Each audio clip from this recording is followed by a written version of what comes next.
when you thought we only make economy cars. Along comes our yacht, the luxurious Datsun 810. Remote control trunk lid, gas lid, electric outside mirror, digital clock, stereo, tilt wheel, power steering, reclining bucket seats, electric warning system, and fuel injection. All standard. The Datsun 810. We demanded it all for you. Today we're diving headfirst into the world of Nissan and covering their original luxury sedan, the Maxima, and we're going to start right at the beginning. Officially, the first Maxima generation starts with the 1981 Datsun 810, with some swift branding changes taking place over the next few years.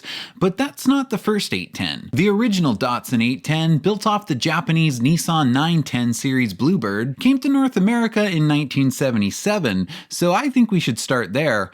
I guess I'll have to chapter it as Generation 0. The 810 Maxima has a long history, somehow in production until 2023, even though people stopped buying them long before then. Either way, we're going to look back at all of them, so put on your Nissan hats because today we're going through the good, the bad, and the Datsun of the Nissan Maxima. Imagine it's 1977, and you're in the market for a new car. Your heart was set on a Z car, but with a family on the way, well, your wife's not quite sold on the 2+2 body style. Your dad's a Ford man. He says, be responsible, buy a Ford, get a Granada. Reluctantly you agree, but then you see some ads for Datsun's new top-tier sedan, the 810. A family Z car? For a little over $5,000, finally, a Datsun sedan with a 6-cylinder. And as you heard in the commercial, the new 810 was pretty well equipped for a 70s import. The interior also doesn't disappoint. It's got not only a full complement of analog gauges, but a center console armrest is standard, as is a surplus of indicator lights above and beyond the standard charging, oil pressure, and brake fluid lamps. There's a light for low fuel, low washer fluid, and even separate lights to tell you if you have a burnt-out brake light or tail light or headlight. And see this battery light? This isn't a charging light, that's on the tack. This light will alert you to low battery liquid. These were the days before maintenance-free batteries. On a side note, if you saw my recent Cressida video, you may remember I was quite confused as to what this battery light did. Well, now I'm pretty sure that's what this light was for on Cressidas as well. It would give you a heads up whenever it was time to add some more distilled water. Toyota called this little indicator system their electro sensor panel, and Datsun called it their central sensor system. There's even some simulated wood grain on the dash and the steering wheel. Overall, it's a pretty cool 70s interior. I like it. Exterior styling is pretty standard for Datsun rear ends of this era, and the front end features a longer than usual hood for a period Japanese sedan, but that's because it had a straight 6 to accommodate under there. Under that elongated hood was an engine that was exclusive to the North American market, the L24E. This 2.4-liter single overhead cam straight 6 was a slightly updated fuel-injected version of the engine that powered the first 240Z, although emissions have choked the compression ratio down from 9.0 to 1 to 8.6 to 1. Power was sent to the rear wheels. Oddly, Datsun did not publish any horsepower numbers in any of their brochures from this era, but I found them in this one 1979 advertisement and this 1977 Road and Track article. It was a cool engine for its time, and Road and Track was impressed with its performance. They said it was smooth, actually had some mid-range power, and didn't jerk excessively when the optional AC kicked on. 0 to 60 was 12.2 seconds, but in 1977 that put it in the same range as the BMW 320i and the Ford Granada 5-liter. I told you I was being responsible, Dad. I've got about the same performance as you with less fuel stops on the way home from the bar. Church. This little inline 6 came standard with what standard used to mean, a manual, a 4-speed in this case, but there was an optional 3-speed automatic. The other options were power steering, AC, and a cassette radio. Everything else you see here was standard. How many options would you have to buy on the Ford Granada to get an electric trunk release and a rear window defogger? 2. Oh. Well, I guess that's right, but the point is it was standard on the Datsun. There was also a wagon model for families that wanted a little extra cargo space or just something a little bit more practical for your trip to Wally World. Wagon models use leaf springs and a live rear axle to accommodate heavier loads. Wagons came standard with all the same things that the sedan did, plus a rear windshield wiper. 1979 was the mid-run update year. There's a new front end with a more American-looking grille and updated rectangular sealed beam headlights. It's even got a hood ornament now, the true staple of a 70s luxury car. Stand aside, Lincolns! Datsun coming through! The taillights have also been updated, and a new wood grain pattern on the interior now better matches your Atari 2600. They updated the dummy lights to include icons, there's new fabric patterns, and new door panels. Also for 1979, a coupe model was introduced, which I think looks pretty cool. I'd roll in one of these. Coupe models also had their own unique taillights. By 1979, we were also starting to notice some subtle hints of Nissan branding popping up in the marketing. Originally, corporate Nissan favored using the Datsun brand in America to distance their cars from the Nissan name, since Nissan had been heavily involved in the Japanese military during World War II. But now, in 1979, with Toyota and Honda becoming household names, Nissan of Japan executives were getting a little jealous and wanted their true corporate name to be imprinted in the North American market as well, or so the rumors go at least. 1980 would be the final model year for the first generation 810, or generation 0 of the Maxima as we're calling it today. But stay tuned, we're just getting started on our Maxima deep dive. Hi there, bargain hunters. My name is Dan, and I'm your Datsun man. I'd like to show you one of the biggest reasons I can think of for visiting your Datsun dealer this weekend. Your Datsun dealer's been out of these for 5 years, but not anymore. Is your Datsun dealer ready to deal? Does a chicken have lips? This is the brand you bought?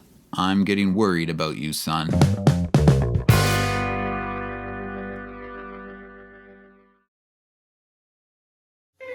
From the genius of Datsun. Datsun 810 Maxima, a luxury sedan of sheer brilliance. Touch the outside, the inside lights up. Seek and scan stereo in digital. This is the first car that speaks to you. Please turn off your lights. Thanks, Maxima. We are driven. Maxima, the new Datsun for the luxury-minded who long to be Datsun driven. For 1981, Datsun released the second generation 810, which is now considered the first generation Maxima, but get ready to be confused by branding over the next few model years, cause it's about to get real weird. For 1981, there's no more coupe, but both sedan and wagon models remain. Styling is typical boxy, early 80s design, and this 810 has a real American sedan look to it. But Nissan wasn't the only one trying these aesthetics. Toyota was doing it too, with their new second-gen Cressida, which came out the same year.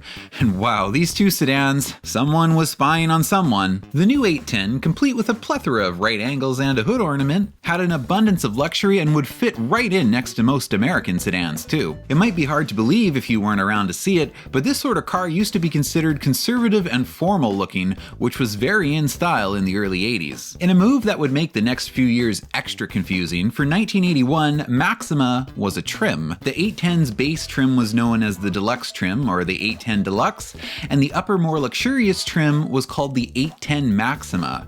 And on those models, a Maxima badge would be added to the left side of the trunk lid. They've also added by Nissan to the Datsun 810 badge, and this is something they had started doing on all their models by 1981. It's worth mentioning that outside of America, Nissan did use Maxima as their top trim designation for other models as well, like we see here on this Maxima trim Nissan Sunny, which we know as the Sentra here in our market. The official decision to start a rebranding campaign to change North American exports from Datsun to Nissan was made in late summer of 1981, but I think it had already been a long time coming. And we'll see that progress in marketing and badging over the next few years. Now take a look at the interior of this thing, it's really cool. It's an absolute time capsule of 80s gadgetry and gimmicks, and I'm here for it. On the top Maxima trim, there is full instrumentation in the form of large rectangular gauges, fade-out instrument and dome lights, reclining pillow top seats, even for the kids, vanity mirrors, power windows, power locks, power mirrors, and that's hardly an exhaustive list. But look at these power mirror switches.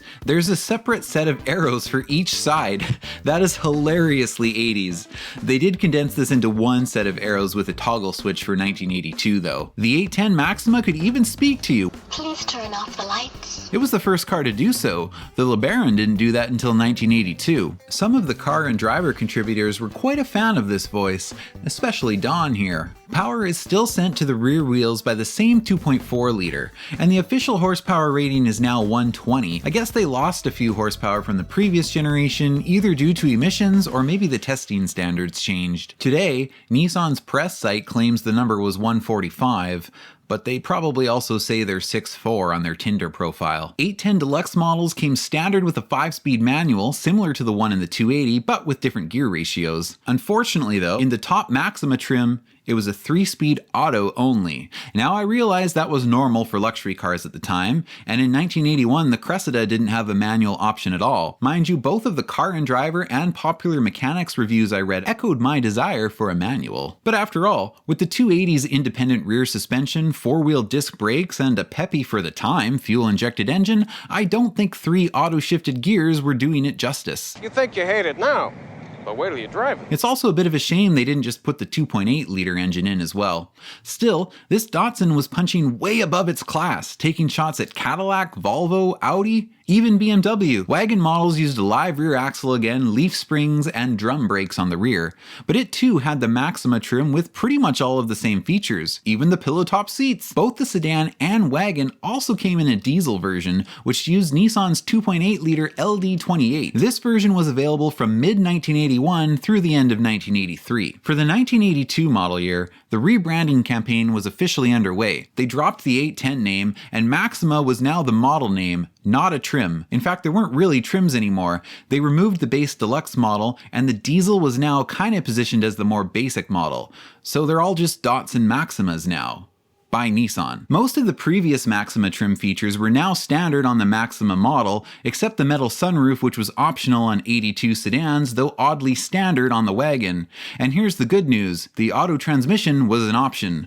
Maxima sedans now came standard with the 5-speed, but of course could be optioned up to the auto still if desired. So now you don't have to miss out on all the fancy features if you want the stick. The manual was also standard on diesel sedans and the diesel wagon, but gas-powered wagons were all automatic. The 82 Maxima had also extended its vocabulary a little and could now alert to an open door, low fuel level, parking brake, or keys left in the ignition. I'm sure Don was happy. Others were not so swooned. Nearby, thank goodness, is a mute switch that shuts off the throaty-sounding female voice that warns of minor lapses of memory.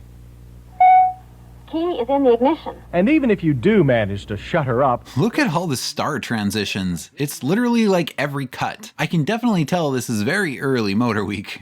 For 82, the Maxima model name is on the right side of the trunk and the Datsun badge is on the left. Sir, corporate Nissan of Japan is changing our branding. All dealerships are to be rebranded as Nissan by 1985. What? We have over 1,100 dealerships over here. Do they know how much this is going to cost us? The public already knows the Datsun name and the Datsun product. Yeah, they want the Nissan name on everything. All Datsun saves and We Are Driven promotional materials are to be taken down. They want us to refer to all existing models as Nissan Datsuns, and we have to reshoot all of our unaired commercials with a focus on the new slogan, which is going to be, let's see here, I wrote it down. Oh, here it is. The name is Nissan. Oh, I knew I should have taken that job at Toyota. We're changing the name of Datsun to Nissan. I hope you're not changing all that room. No, all we're changing is our name. From now on, we're Nissan. I hope you're not changing that great performance, Datsun, Nissan. We wouldn't dream of it. All we're changing is our name. Okay, from now on, you're Nissan. Come alive, come and drive. Major motion from Nissan. The name is Nissan. It's not gonna be that easy.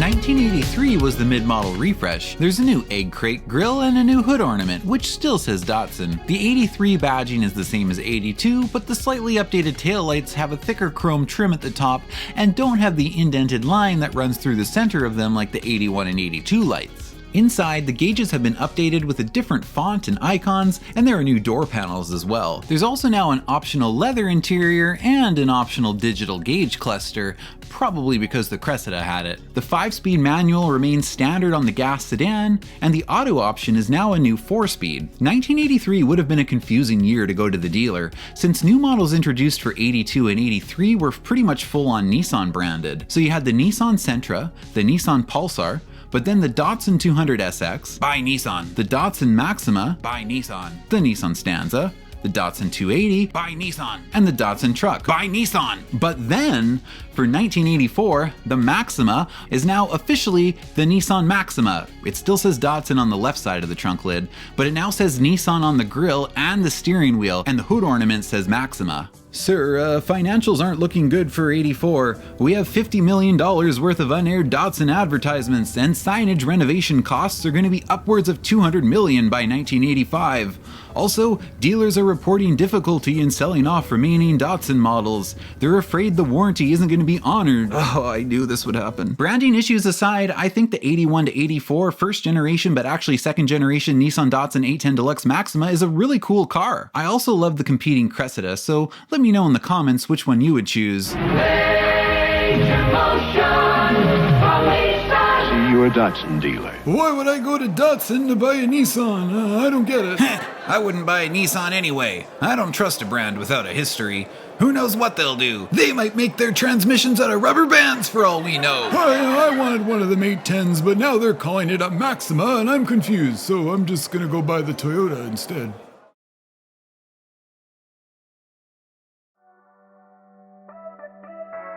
It's 1985, and the name is Nissan.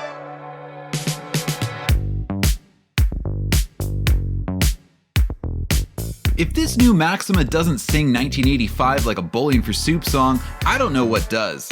It's still got a very boxy design, but there are new flush mount headlights and the hood ornament has been, well, flattened, and it's only present on the upper GL trim. The new Maxima still looks a lot like its main competitor, the Cressida, but there's a pretty significant difference between the two sedans now.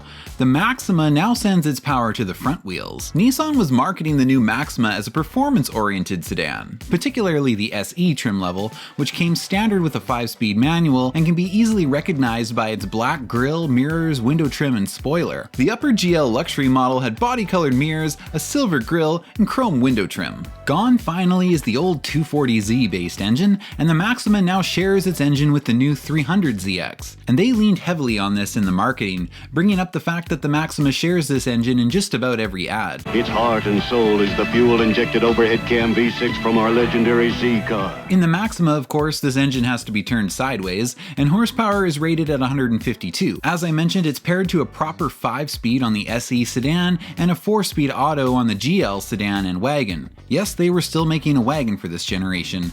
And check this wagon out.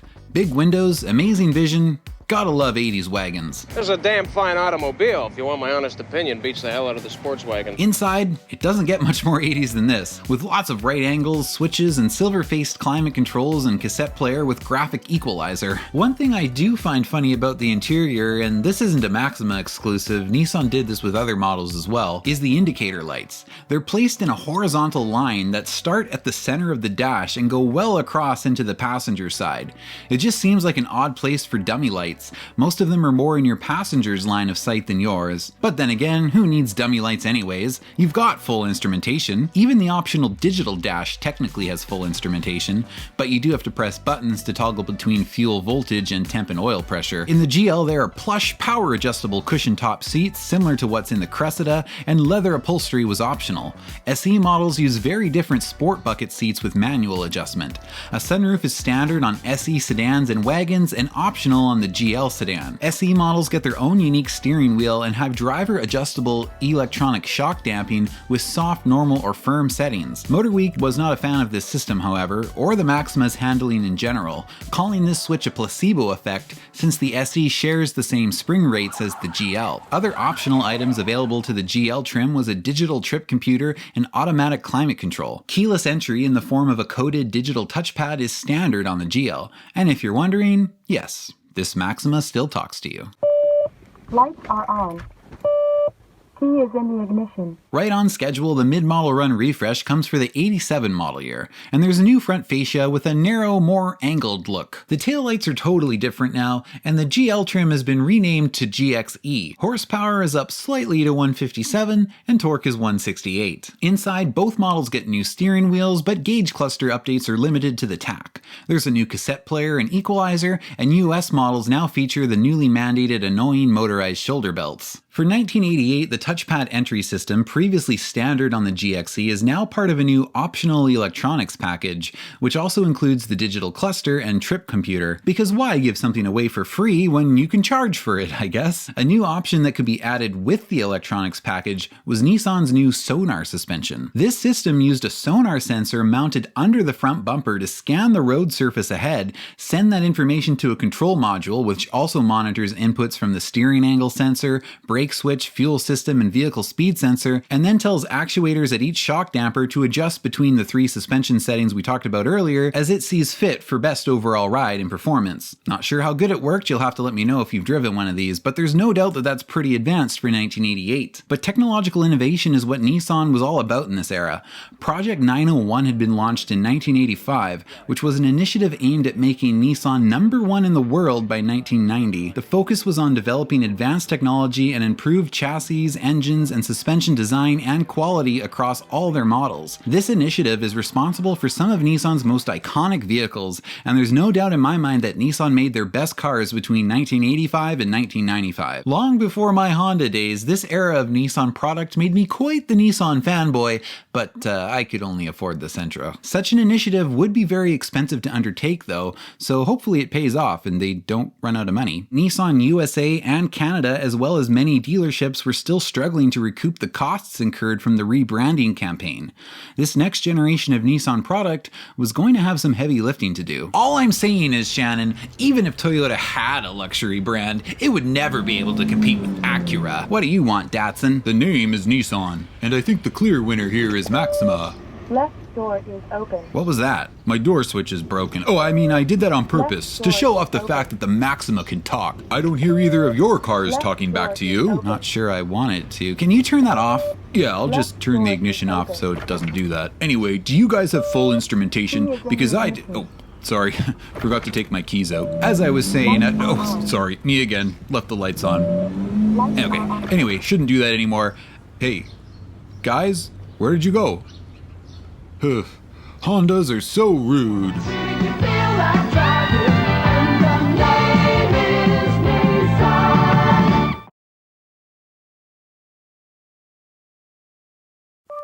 It's 1989. Right angles are so 85. The new Maxima ditches the boxy look for a more streamlined appearance, and in my opinion is the most attractive looking Maxima yet. It's now a sedan only and doesn't bear so much resemblance to the Cressida anymore. The Subaru Legacy, on the other hand. The new Maxima still comes in 2 main trims, SE and GXE. Well, technically there's a 3rd trim, but let's put a pin in that for a second. The performance-oriented SE trim still comes with a standard transmission, has black mirrors and trim, a spoiler, a sunroof, and standard fog lights. Inside, SE models continue the tradition of having their own 4-spoke steering wheel, and they now also have white face gauges, which appear to invert themselves at night when they light up. John Davis didn't like these, but I think they look kinda cool, although it is a shame Nissan isn't giving us full instrumentation anymore. I do like this interior. It has a nice fit and finish, and the only real negative thing I have to say about it is rear headroom appears to be lacking, but I guess that's a side effect of the more streamlined look. This is Nissan's largest sedan though, so if adults can't be comfortable in this backseat, well, which Nissan product are they supposed to buy? The van, I guess. This is a bit of a nitpick though, since pretty much every Japanese sedan in this era lacked sufficient rear headroom for taller Americans. GXE models have more standard black gauges with orange needles, body-colored mirrors, and a full-length faux taillight bar across the trunk. SE models get 4-wheel disc brakes, dual-tipped exhaust, and a more sport-tuned suspension. A marketing slogan Nissan was using for this Maxima was the term 4-door sports car, and that brings me to that 3rd trim I mentioned. the 4D SC. What? Four-door sports car. For the earlier model years, Nissan considered this an actual trim, sort of the ultimate version of the SE, I guess. The thing is, the only addition the 4D SE has over the SE is the addition of anti-lock brakes. What's also kind of weird is the fact that all models, GXE included, get this four-door sports car decal on the rear windows, because again, that was kind of the marketing they were using to sell the car. The four-door sports car. GXE models, which come in automatic only, have a few more option packages available to them. The luxury package adds a sunroof, power seat adjustments, and a Bose audio system. On top of the luxury package, you could add the electronic equipment package, which adds the second generation of Nissan Sonar suspension, as well as digital instrumentation and a heads-up display. This package also adds automatic climate control and speed-sensitive electric power steering. Wouldn't this have made more sense to be its own trim level compared to the 4D SC, which just adds ABS? There's also a leather package available to the GXE. Digital touchpad entry is back to being standard again on the GXE, and it has a neat new feature where if you press a certain button after entering the code, it will roll down all of the windows to start letting that heat escape before you get in on a hot summer day. Does your Lincoln touchpad entry do that, Dad? Listen, son, I got more metal in one fender than your whole car, so don't be talking smack. The engine for all models is another Z-Car derived 3-liter V6, and this one makes 160 horsepower and 182 pound-feet of torque. Fast forward to 1992 and the Maxima receives its expected mid-run update. Aesthetically, there's a new grille which now features the new Nissan badge, and on the back there are revised taillights, and the Nissan Maxima branding has been moved from the faux taillight to the faux reverse light. The SE now uses the same full-length taillight design on the trunklet as the GXE, although on the SE the taillights are tinted. ABS, which is now an available option on both SE and GXE models, is no longer designated as its own trim level. Adding ABS to the GXE trim will also give you 4-wheel disc brakes. Inside, both models now use a 4-spoke steering wheel, and there's a newly optional driver's airbag, which if you have that option, you'll get this steering wheel. GXE gauges have an updated font, and they've deleted the words temp and fuel and just left the icons, and they have a bit of a bluish gray face now. SE gauges didn't really get updated except for the tach, which has a higher red line, and the speedo tops out higher, but more on that in a moment when we get to the engine. Heated mirrors was added as a standard feature on both models. The leather package is now available on the SE, but they have cheaped out a little bit and made the sunroof optional, and you do have to get the sunroof before you can add leather to the SE. The GXE luxury package still includes the sunroof, power seats, Bose audio system, and automatic climate control, but there's no more electronics package as the digital dash, heads-up display, and sonar suspension has all been dropped. But okay, let's talk about the real news for 1992. The SE now gets a new dual overhead cam version of the engine with coil on plug ignition, 4 valves per cylinder, variable valve timing, and variable induction on manual models, as well as a limited slip diff. This new engine is good for an extra 30 horsepower and a dash more torque, bringing both numbers up to 190. This shaved a full second off the 0 to 60 time compared to the single overhead cam model. Automatic equipped models have updated transmissions that now have sport and comfort modes, which changes the shift points. This version of the Maxima would have a 6-year run, with 94 being the final model year. The most common complaint I read about this Maxima was the suspension was too soft for a vehicle marketed as a 4-door sports car, and there was a lot of body roll when cornering. I think Nissan was smart to brand this as a 4-door sports car. If it had positioned itself as a luxury sedan alone, I don't think it would have stood out against its competition. There's not a dash of wood grain in sight, nor is there a hood ornament, but for the Maxima, it's not what's on top of the hood that counts, it's what's under it. In 83 or 86, I would have chosen a Cressida over a Maxima, but for 92, it's Maxima all the way. But let me know what you would choose.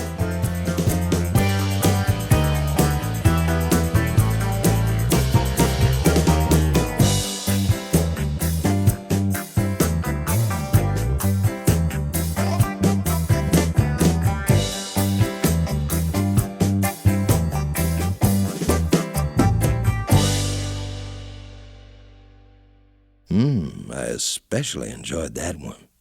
Let's see what's next. The 1995 Nissan Maxima is a car that if the average person passes by in traffic or sees in a parking lot is unlikely to get a second glance. Unless you're a Maxima fan or at least a Nissan fan, it's a car that will cause most people to react something along the lines of, well yeah, generic 90s sedan. Whatever. I'm guilty of this to an extent myself. I've always been far more interested in the 4th generation and never really knew much about this one. I didn't know anyone who owned one, and aesthetically they never piqued my interest enough to look into them. As it turns out though, this little unassuming Nissan has a lot more going for it than you might think, and the competition that this little sedan can go toe-to-toe with is pretty surprising. So let's dive in. The Maxima is now split into 3 trim levels. The GXE is the base, SE remains the sporty trim, and there's now a new luxury GLE trim. All 3 models use the updated dual overhead cam VG30 engine, which still makes 190 horsepower, but torque is up to 205. The block is now made from aluminum alloy, which shaves 100 pounds off its weight and helps it to be more efficient. Nissan's promotional video for this model brags that it achieves the same fuel efficiency as a 4-cylinder Camry. In a 0 to 60 acceleration test versus the Mercedes C280, the BMW 540i, the Lexus ES300, and our beloved Acura Legend, the Maxima beat all of them except for the Beamer, but that car had a V8 in it, so. Now I know the Legend and especially the ES aren't really going for the sports sedan angle the way the Maxima is, but that's still a pretty impressive result. SE models, as usual, come with the manual transmission and less option to an auto, but the GXE now comes standard as well. Allegedly this was done for cost cutting, but this is one type of cost cutting that I'm okay with. Only the GLE was auto only. I read that in Canada, manual transmission SE models got a viscous limited slip, like on the Infiniti i30, but US models did not get this, perhaps because they wanted to save that to differentiate the Infiniti more, or maybe it was just cost cutting. One nice thing is that all models now come with 4-wheel disc brakes. SE and GLE models have alloy wheels, while the GXE uses Steelies. Another move that could be perceived as cost cutting was replacing the independent rear suspension with a multi-link beam setup. Nissan's PR spin on this was that it was lighter and improved stability, and in the slalom test, well, I'll just play the clip. The Maxima posted a faster time than the BMW and the Lexus. Only the Mercedes rivaled the Maxima, and the Legend came in last. Man, they're really trolling the Legend here. Nissan actually reduced the Maxima's base price by $2,000 for 1995. Cost cutting or no cost cutting, can you imagine a manufacturer doing that today? Taking a look at the styling, the SE, as is tradition, comes with standard fog lights and a rear spoiler. I kinda like these rear taillights, but the front end styling doesn't really make an impression on me. As I've already said, I think the previous generation looked a lot better. And since Nissan wants to compare this car to the ES and the Legend so much, well, both those cars are way better looking inside and out. Hey Datsun, what do you call your new styling? I wouldn't worry about it if I were you. You need to keep your eyes on the cones. What? I just... A sunroof is now an option on all trims, and heated mirrors are no longer standard. They're part of a cold weather option package, which also gives you heated front seats, a low washer fluid light, which was also standard last year by the way, and a heavy duty battery. Nissan did something with the options for this generation which really annoys me, where almost all of the options require a ridiculous amount of prerequisite options that all pile up until you kind of have to end up buying everything or nothing. I know this is nothing new and it's commonplace today, but it's legitimately pretty extreme with this Maxima, and it kind of explains how they were able to lower the base price by $2,000. Alright, now listen here, I don't need anything too fancy, I just want a base GXE, but I would like heated seats because I live up north. Is that an available option? Absolutely, sir. We have a cold weather option package which adds heated seats, heated mirrors, a low washer fluid light, even an upgraded battery. Okay, well I really only want the seats, but I guess I'll get that. Wonderful, sir. Unfortunately though, Nissan only offers that package on models equipped with the security and convenience package and ABS. ABS isn't standard? I'm afraid not, sir. Not even on the GLE. Okay, well, I drive in the snow, so I guess I'll get that. What's in this security package? On the GXE, it adds power seats, a power trunk release, an anti-theft system, vanity mirror lights, variable speed intermittent wipers, a chrome exhaust tip, and upgraded tires. Oh, wasn't some of that standard last year? This is the trim package you're looking for. What did you say? I said I don't remember. I didn't work here last year. I'm in sales, so I've been at 7 different dealerships over the past 6 months. Oh, okay, well, I guess some of those things would be nice. Alright, fine, I'll take that package, but nothing else. Well, sir, I'd love to give you that package, but Nissan doesn't offer that package unless you get the automatic transmission. But I don't want an automatic. Dad, what are you doing here? Hey, son. So, how many options is that you have to buy to get heated seats? Like 14? You've been waiting 18 years for this, haven't you? And this theme just goes on and on. On the SE, you can't get leather unless you buy the Bose audio system, but you can't get that unless you buy the security package, but you can't get that unless you buy the sunroof. Of course, on the GLE, there are more standard features. Leather is standard, as is wood grain, which is something we haven't seen on the Maxima since the early 80s. GLEs also come with automatic climate control and a keyless entry alarm system, but a sunroof and ABS are still options, as is the cold weather package, which on the GLE still requires you to buy ABS first. On the inside, the GLE's wood grain is tasteful and not overdone. The leather package looks nice and also adds leather inserts to the doors. GLE and GXE have pretty plain Jane gauges, but the SE still gets the white face gauges, which helps them to stand out a little more. 1997 is the mid-run update. There's a new grille, which is now body colored on the SE and chrome on the other models. On the back, there's a reshaped trunk lid and new taillights, which basically just look like they've been turned upside down. There's also new bumpers, wheels, and fog lights. Automatic climate control is now included with the leather trim package on the SE. Inside, there's a new steering wheel, and the SE gets red gauge needles. In 1998, the red needles get carried over to the GLE and GXE clusters as well, and both clusters also get a digital trip meter and odometer. Side airbags were added as an option in 98. Alright guys, I want to show you this Bring a Trailer listing I came across during my research. Here we have a 1997 Maxima GLE, which sold in 2023 for $9,900. But right away, here in the very first picture, something is off, because it's got steelies. As we just learned, the GLE should have alloys, but wheels alone don't really mean anything. They could have been swapped out at some point. So let's take a look at the interior. Look at that, it's got leather. You couldn't get leather on the GXE, so this must be a GLE, right? But hold on, where's the automatic climate control? Where's the CD player? Only the base model came with a cassette, but by far the most obvious giveaway is the lack of wood grain. Now admittedly, this leather interior does look very convincing. They even did the leather inserts on all the door panels. But if you still have doubts, let's take a closer look at this passenger seat. It's got manual adjustments. Well, I've got a 1997 US market Maxima brochure right here, which shows on the GLE the passenger seat should have a 4-way power adjustment. It also should have a pocket on the seat back and a leather-wrapped steering wheel and leather-wrapped shift knob, none of which this vehicle has. So I scroll down to the listing comments, kind of surprised that it's sold this way, like didn't anyone notice this?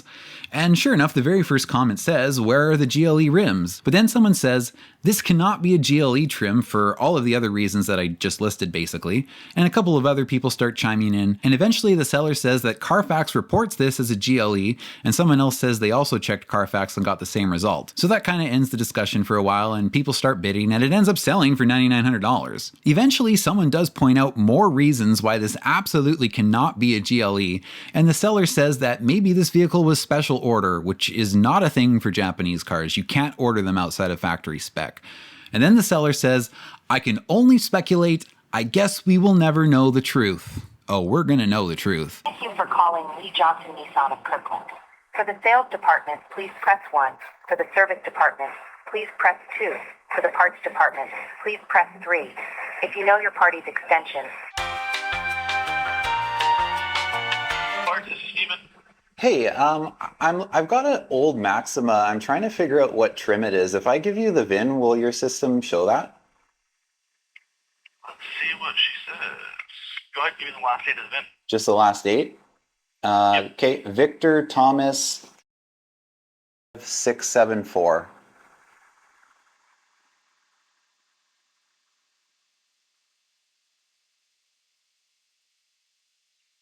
Says it's a GXE. GXE. Yep. Okay, well, thank you so much. I appreciate it. No problem. Okay, bye. Have a good one. Bye. Why didn't someone just do that? Dad, this is not the car you ordered. Take it easy, Rusty. Ed, this is not the car I ordered. The truth is, it actually is really hard to find accurate information on many of the Maxima generations. This has been surprisingly my most difficult car to research so far. Carfax is also not immune to mistakes. I ran the VIN from that Bring a Trailer listing on Carfax 3 different times over the course of 2 days and got 3 different answers. One time it got it right, one time it got it wrong and said GLE like the seller claimed, and another time it just decided it didn't know. so don't use Carfax to decipher trim levels, guys. And I found other used car dealers listing these Maximas under incorrect trims as well, but in these cases they're actually getting it wrong in the other direction, so obviously they just don't know what they have. There seems to be a lot of confusion online as to the trims and options for this generation, which is why I spent extra time diving into all that in this chapter to help set the record straight. And hopefully, if any of you want to buy a 4th gen Maxima, this video will help you know exactly what to look for to get what you want, despite all the errors you'll come across online and in sales listings. I hope the buyer is still happy with his purchase. He did comment and say that he is, and it is a beautiful car with stupidly low mileage, and the seller says it even still has that new car smell, probably because the whole thing's been reupholstered. I'm not your ordinary everyday fool, okay? Okay, where were we? For the final 99 model year of this generation, there actually were a few changes. The wood grain was darkened on the GLE, and a chipped key immobilizer system was added standard to all trim levels. The cold weather package has been renamed as the deluxe seating package, and there's now an optional traction control you can buy, assuming you've already purchased the automatic transmission and ABS. This generation really took me by surprise. I was expecting it to be forgettable, but it's got a lot going for it. It won Motor Trend's Import Car of the Year for '95, it again made Car and Driver's 10 Best list, and it consistently sold well over 100,000 units every model year in the US, making it the best-selling Maxima generation in the US, period. So what will the new millennium bring for the Maxima? Well, make sure to turn off your computer before midnight on December 31st, 1999, and keep on watching to find out. One might think that, after the best-selling Maxima generation ever, Nissan was sitting pretty entering the 21st century, but that was not the case at all. Japan had had an economic collapse in the 90s, and it hit Nissan especially hard. Nissan produced some of the most iconic Japanese cars ever in the 90s, and even though many of these models sold well in the US, profit margins were very low. In fact, Carlos Ghosn, who took over as Nissan CEO in 2000, estimated that Nissan was losing around $1,000 for every vehicle sold in the US due to lack of brand power. Maybe they should have kept the Datsun name. These things led to massive debt, and by the late 90s, it looked like Nissan might go under. This resulted in a strategic alliance between Nissan and French automaker Renault. In 2000, Carlos Ghosn from Renault was called on to take over as CEO for Nissan, in hopes he could turn things around for the struggling Japanese automaker. The 5th gen Maxima was developed in the mid to late 90s prior to the Renault merger, but certainly while Nissan was financially struggling. So let's see what Nissan, in the face of financial uncertainty, was able to come up with for this Maxima. For 2000, the Maxima continues to be offered in the same 3 trims. The GXE and SE come standard with a 5-speed, but most were ordered with the optional auto. Options and packages were very similar to last year. The SE, as is tradition, gets fog lights, a rear spoiler, and a sport-tuned suspension, as well as 16-inch alloy wheels, a leather-wrapped steering wheel and shift knob, smoke-trimmed taillights, and an upgraded audio system. Apparently the SE gauges are now satin titanium, not white. I don't know, maybe it's easier to see in person. SE options include the automatic transmission, traction control, 17-inch wheels, the comfort and convenience package, a leather seat package which also includes automatic climate control, a power passenger seat, and an outdoor temperature display. A further upgraded 200-watt Bose audio system is also an option. Top-of-the-line GLE trims come standard with leather, wood grain trim, the 200-watt audio system, automatic climate control, 16-inch alloy wheels, and for the first time, fog lights. The GLE is again auto only, and the deluxe seating package is still optional. Traction control and a sunroof are options on the SE and GLE, and ABS is now standard on all trims. Finally. Under the hood is an updated VG30, which now makes 222 horsepower and 217 pound-feet of torque.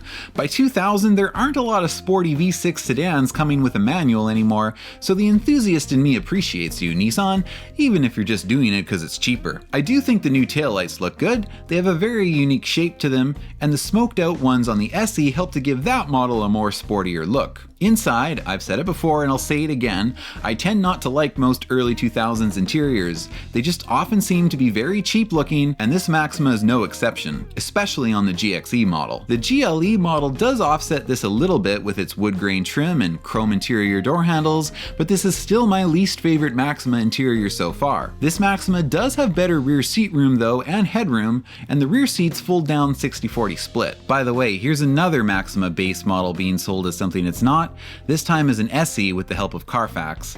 I might have to make a separate video just dedicated to this. This rabbit hole goes deep, guys.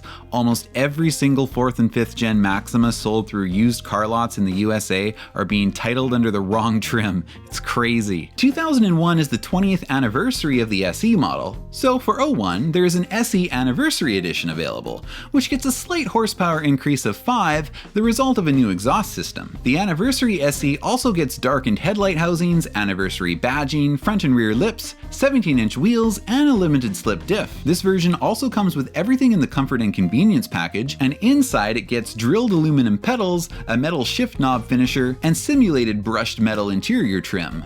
Brushed metal interior trim? Where? I don't know. Someone will have to tell me in the comments. I don't see it. The leather seats are perforated on the Anniversary Edition, assuming you bought that option. They're still not standard. Your cost cutting is showing, Nissan. Ah, there you are, sir. I've been meaning to ask you, you want me to call someone in and get that crack in the wall fixed? No, just put a picture over it. We got no money for that. Hopefully this new CEO will turn things around, but I'd keep my resume up to date if I were you. Oh, will do, sir. Sir, I can't find any picture wire to hang this with. Use a rubber band. A rubber band? That doesn't seem very sturdy. Just do it. We can't afford anything metal right now. I literally just ate my lunch with my hands. Okay.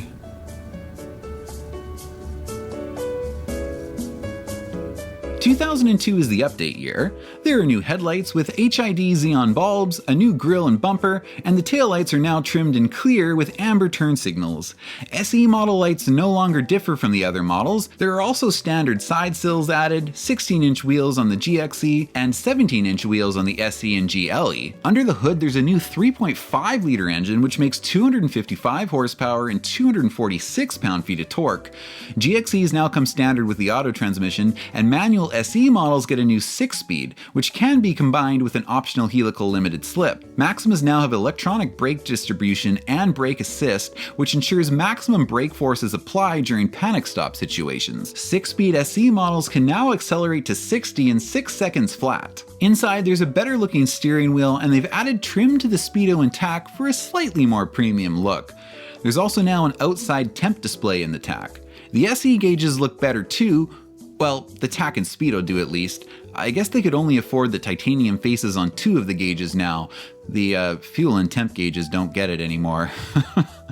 Oh man, Nissan. There are new seats, a gated automatic shifter, titanium colored interior door handles, and on the GXE, a few things including an 8-way power driver's seat, leather wrapped shift knob, auto dimming rear view mirror, and 6-speaker audio system have been added as standard. There are now standard memory seats on the GLE, as well as a 7-speaker sound system with a 6-disc in-dash changer. For the first time, there's an optional navigation system available to SE and GLE models. The deluxe seating package is now called the Meridian Edition, and it also now includes a heated steering wheel. For the final 2003 model year, front side airbags become standard on the GLE, and there's a new titanium edition package available to SE trims. This package adds the Bose 6 CD audio system, side airbags, a compass to the rearview mirror, titanium tinted color accents in the center stack, contrast stitching on the steering wheel and shifter, as well as unique wheels. You can kind of tell that this Maxima was designed when Nissan was struggling. There's more evidence of cost cutting, and it doesn't seem to have the same fit and finish as previous generations. This is certainly the fastest Maxima yet,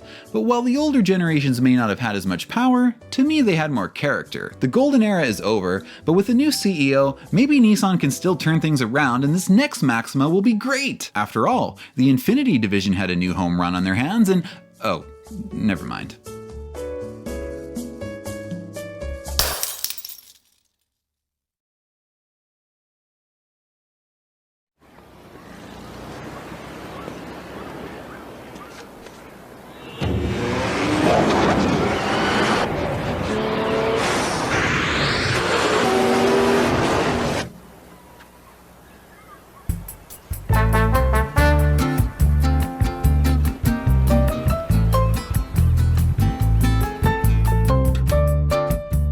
Alright, I want to talk about the styling first for this one. I've always found them to be a little weird looking. Granted, I'm biased because I don't really like 2000s vehicle styling in general, but when these came out, I remember thinking the Altima looked better, especially the back. On the front, while some people might point out there is a slight G35 resemblance based on the lights, that doesn't really save it, and I really don't like this grille. But to be fair, when these came out, they would have looked pretty modern, and I think a lot of people did like them. Something that is rather unique and cool about these is the standard skylight that runs down the center of the roofline. If you do prefer a traditional sunroof though, that's still an option. I will give it a few more points for the interior. It's much better than last year. The 3 circular gauges illuminate in that classic mid-2000s Nissan amber color, and these gauges are much nicer looking than last year, albeit still incomplete. Isn't that right, John? The racing analog gauges are large and clear, but lack an oil pressure gauge and a voltmeter. Unfortunate omissions for a sports sedan. The Maxima has been cut down to 2 trims. The SE remains the sporty trim, and the luxury trim is now badged as the SL. As usual, the SE trim has a more sport-tuned suspension and is available in a 6-speed manual. Aside from larger SE wheels and wood grain interior on the SL, there aren't really any visual styling cues anymore that separate the two models. The SE doesn't even get a standard spoiler anymore. Over the SE, the SL gets standard leather, heated front seats, heated mirrors, HID headlights, and an upgraded audio system. Navi is an option on both models. Pretty much all the other options are part of packages.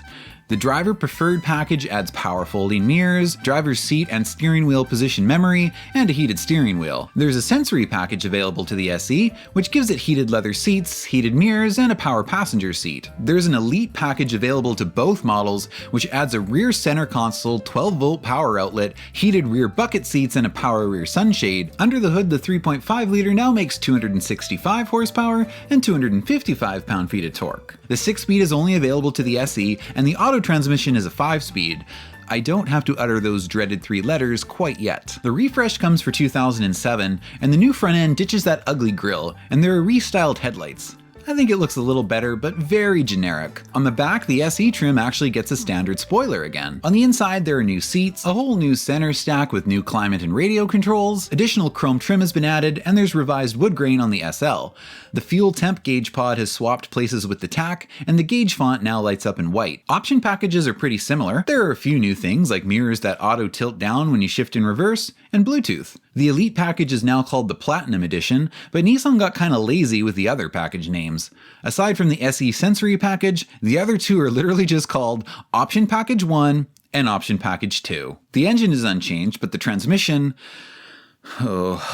The manual option is gone, and the only transmission available is now the Nissan Murano's CVT. I'm out. I'm out! You lost me, Nissan. Now admittedly, regardless of what you might think of this Maxima or Nissans from this era, Carlos did make the company profitable again, at least temporarily. Of course, there's much debate nowadays as to whether or not he just delayed the inevitable. Sir, I've been meaning to ask you, that crack, I think it's getting worse. Now that we're turning a profit, perhaps we should fix— No. You've got a lot to learn about business. Take a lesson from our new CEO. It's all about keeping operating costs low. Okay.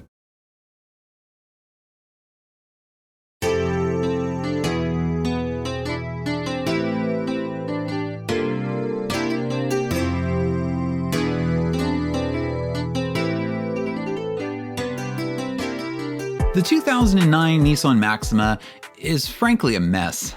Let's start with the positives. It definitely looks better than the last generation. I don't mind the exterior styling, and the inside is nicer than last year too. The incomplete gauges look nice, and the center stack has G37 vibes, less the analog clock. The dual moonroof in the premium package is a nice touch, and the dark wood grain looks good too. There are 2 trims. Sorta. The S model is the base, and when I say base, I mean base. You cannot add a single option to it. In other words, Nissan doesn't want you to buy this one. The upper SV trim adds LED turn signals on the mirrors, a better audio system, fog lights, a HomeLink garage door opener, leather interior, and more driver's power seat adjustments. Also, this brochure makes no sense. It says there are 4 Maximas to choose from. Well, there are 2 trims, but okay, I guess it's including the option packages. But that doesn't make sense either, because there are 4 option packages. But then there would still be that base S trim, so using that logic, wouldn't there be 5 Maximas to choose from? Like I said, they don't want you to buy the S trim. If you want the Sport Tune suspension, it's part of the SV Sport package. It will also give you 19-inch wheels, a spoiler, this entire cold package, the rear bucket seats, paddle shifters, which we'll come back to in a minute. This is the full list if you want to read it. We're getting to the point with more modern cars where there are just way too many options and features for me to possibly list all of them. The premium package includes all of the sport package stuff except the Sport Tune suspension and 19-inch wheels, and it adds a climate-controlled driver's seat. In other words, a heated and cooled driver's seat. Your passenger could f off, they don't get it. More infotainment features and the wood grain trim is also included in this package. The technology package adds a 7-inch touchscreen, a backup camera, navigation with traffic, and some auxiliary audio inputs for USB flash drives and iPods. The 3.5-liter engine now makes 290 horsepower and 261 pound-feet of torque, and the only transmission is a CVT. Aren't modern engines interesting to look at? Accurate voice, don't you know that's just a plastic cover? You can take it off. Nobody ever takes pictures with it off though, so what am I supposed to show here? Now let's circle back to those paddle shifters. What are the point of these? There are no gears to shift.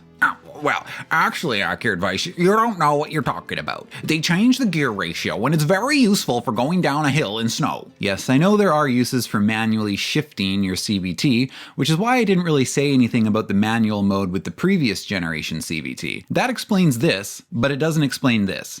This Maxima be sitting here with race car-like paddle shifters that look like they belong in the GTR. We found the paddle shifters actually slowed things down. Fast forward to 2012 and the mid-model run update is here. On the outside there are new taillights and a slightly different grille. Inside there's a few subtle changes, the gauges are less colorful.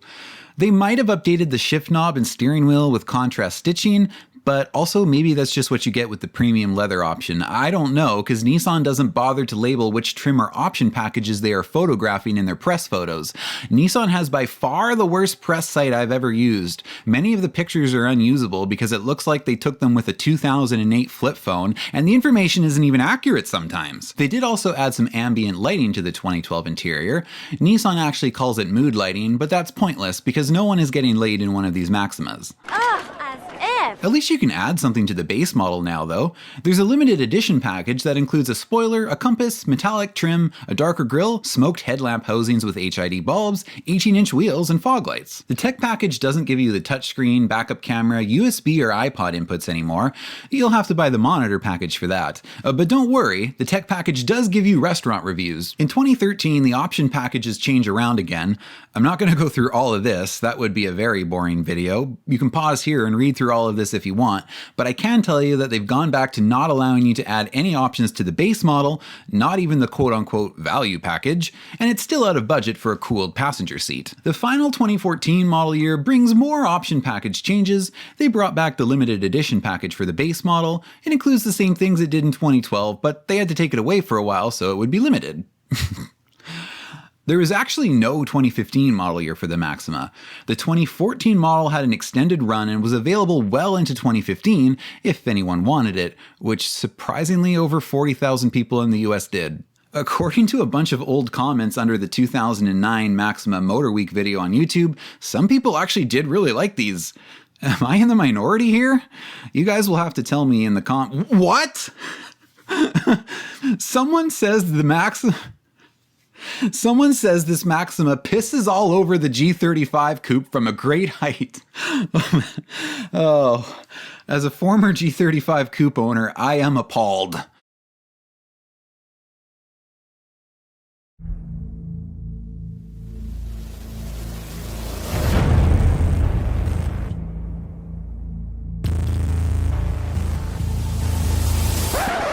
They made another one? Why?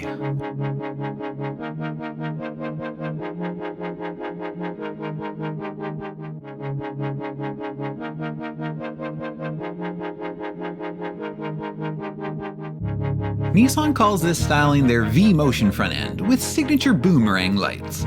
The back looks like an Altima if you change the amber turn signals to red. Well, actually, I know the Maxima came out first. On the inside you will find a pretty nice interior, especially if you have the platinum trim with its mahogany wood grain. There are no standalone options or packages anymore, except for a spoiler, so the features will depend on which trim level you choose, of which there are now 5. S is the base, then there's SV, SL, SR remains the sporty trim, and Platinum is your luxury trim.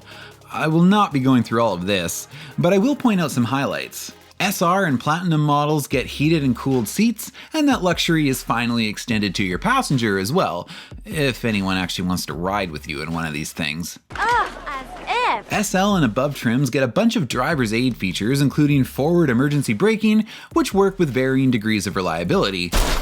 SL and Platinum models get a panoramic moonroof, and the upper trims get some nice interior fabrics. I don't mind the interior. The gauge cluster is standard 2016 Nissan design used across several models, but they look fine. And the climate controls are simple and use physical buttons. They're not integrated into the infotainment unit, which I like, and the infotainment unit itself still has lots of physical controls. The SR model probably has the best looking interior, and oh, what is this? Nissan has the audacity to put four-door sports car branding on a CVT shifter. Well, apparently that's an accessory, so you actually have to pay extra for that. Oh, I hope nobody bought that. Oh, who are we kidding? This guy probably did. And look at these massive paddle shifters, mounted to the steering column like on a real sports car for the ultimate poser experience. The big downer is still the CVT transmission. Purists welcome. Purpose-built sports car? It goes without saying that the only transmission option remains a CVT. The 3.5-liter engine now makes 300 horsepower and 261 pound-feet of torque. That's some pretty good power, but nobody cares, because it's a CVT. Man, CVT is just like AI. No one wants it, but it's being forced on everybody anyways. The engine is willin', but the trans is illin'. By 2018, automated braking and forward collision warning is now on all of the models, and the refresh comes for the 2019 model year.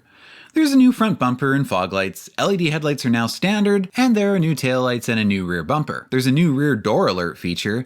I didn't know what that was, so I looked it up in the owner's manual, and it turns out that it's the same thing as that check rear seats message that modern Hondas have. I thought it was only Honda doing this, but Nissan is too? Are people that dumb nowadays that they need to be reminded not to forget there are people in the back seat? Actually, don't answer that.